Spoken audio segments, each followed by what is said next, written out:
Well, a new bill could spark controversy in the Louisiana legislature. This after a Northwest Louisiana lawmaker proposed a bill that would ban conversations on gender identity and sexual orientation in public classrooms. KSLA News 12's Destiny Patterson explains. This is Dr. Tiffany Nyberg, a Shreveport physician. Even when I was a little kid, I wanted to help people. A physician who came out as transgender in 2020. I knew that I was transgender at age 4. I had been brought up to think that it was something to be hidden, that was something to be ashamed of, and it took a long time to unlearn that damage. She pays close attention to the bills filed across the country, and she says this one, authored by a Northwest Louisiana lawmaker, worries her. Well, I got kind of a cold feeling in the pit of my stomach, to be honest. In it, the bill says public school teachers and staff cannot cover topics of sexual orientation or gender identity in K-8 classrooms.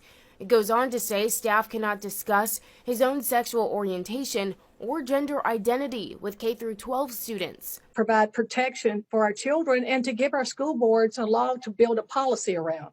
Ironically, the bill was filed just days after a heated Caddo Parish School Board meeting, where several parents spoke for and against a University elementary teacher who goes by Mix instead of Mr. or Mrs. Forcing a person into a box that they do not fit in is taking away their ability to express themselves. Just teach our children, please, what they need to know academically, and leave the rest of the teaching to us as parents and grandparents. I had no idea what was going on in one of our local schools at all, but it did validate the need for this legislation. What inspired this specifically at this specific time?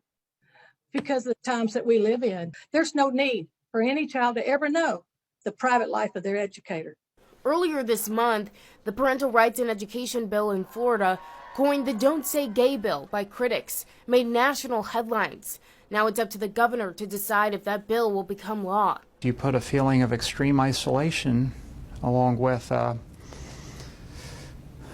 being different, and that's tough for a lot of kids to deal with. Horton is firm, though, that House Bill 837 has nothing to do with restricting the rights of the LGBTQ plus community. It's not prejudiced to one group or another.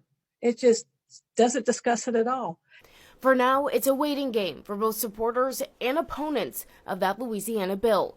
Destiny Patterson reporting, KSLA News 12.